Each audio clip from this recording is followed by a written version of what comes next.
Assalamualaikum warahmatullahi wabarakatuh. Hari ini ketemu lagi dengan saya Roza Stamawijaya yang akan mengajarkan tentang etika profesi di kelas 10 AKL. Sebelum belajar ada baiknya kita berdoa dulu agar apa yang kita pelajari bisa bermanfaat bagi kita ke depannya. Silakan berdoa menurut kepercayaannya masing-masing. Berdoa dimulai.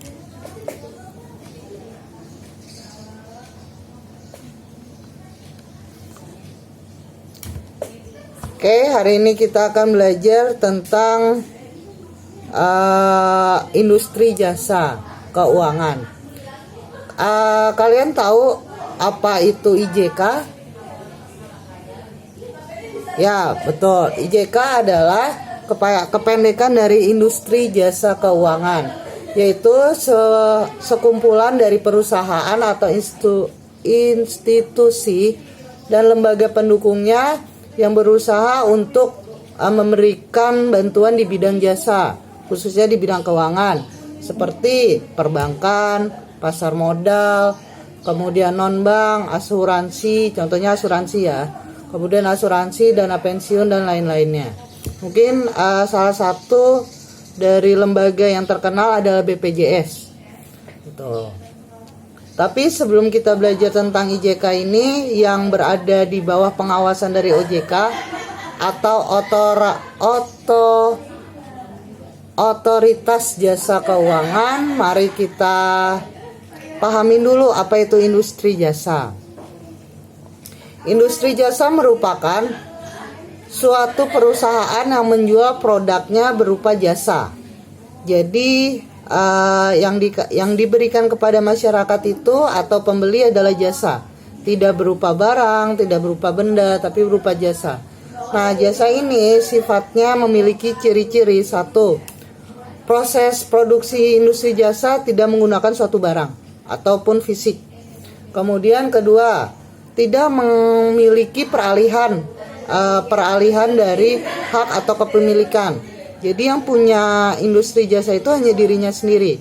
Misalnya, saya sedang ada masalah, membutuhkan seorang pengacara. Pengacara merupakan salah satu industri jasa juga, pelayanan di bidang jasa. Nah, pengacara yang saya pilih itu tidak bisa memberikan kepada siapapun. Gitu. Jadi yang memberikan jasanya hanya pengacara itu, tidak orang lain. Kemudian tadi karena berupa jasa tidak ada barang, bentuk barang tidak berwujud, kemudian produknya pun tidak berwujud karena tidak ada barang, kemudian adanya interaksi antara penyedia jasa dengan pengguna jasanya, adanya contohnya ngobrol seperti ini. Kemudian perusahaan dan konsultan mengukur tingkat harga jasanya. Jadi semakin jasanya baik yang diberikan, semakin tinggi harga jasanya atau apa yang dibayarkan oleh pengguna jasanya. Kemudian produknya tidak bisa dalam bentuk persediaan. Jadi nggak ada persediaannya, hanya satu kali saja, satu kali menggunakan. Itu adalah ciri-ciri dan definisi dari jasa. Kemudian kita akan belajar tentang karakteristik jasa. Tadi sudah saya bilang jasa itu berbeda dengan barang. Gitu. Jadi jasa itu satu, tidak berwujud, dua, heterogen atau bermacam-macam, tiga, tidak dapat dipisahkan, empat, tidak tahan lama.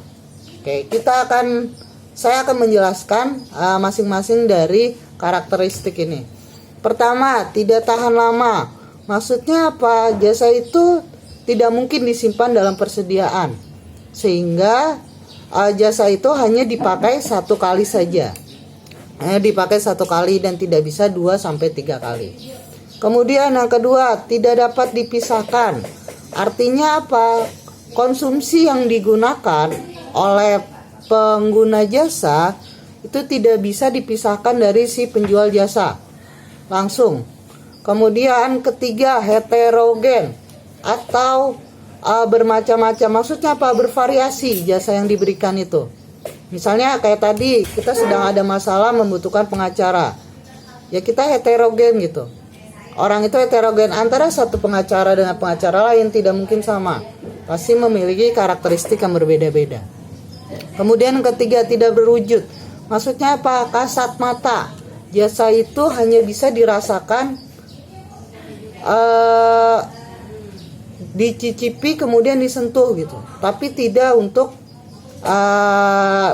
bentuknya tidak padat gitu, tidak ada barangnya. Contohnya kayak tadi kita membutuhkan seorang pengacara atau misalnya jasa keuangan, dia hanya bisa memberikan jasanya, misalnya menghitung bagaimana menghadapi permasalahan-permasalahannya, memberikan solusi gitu, tapi tidak berupa barang. Itu saja yang akan kita pelajari hari ini. Kemudian jika ada yang mau ditanyakan, bisa ditanyakan ke kolom di bawah. Jangan lupa di subscribe dan di like untuk YouTube-nya. Terima kasih. Wassalamualaikum warahmatullahi wabarakatuh.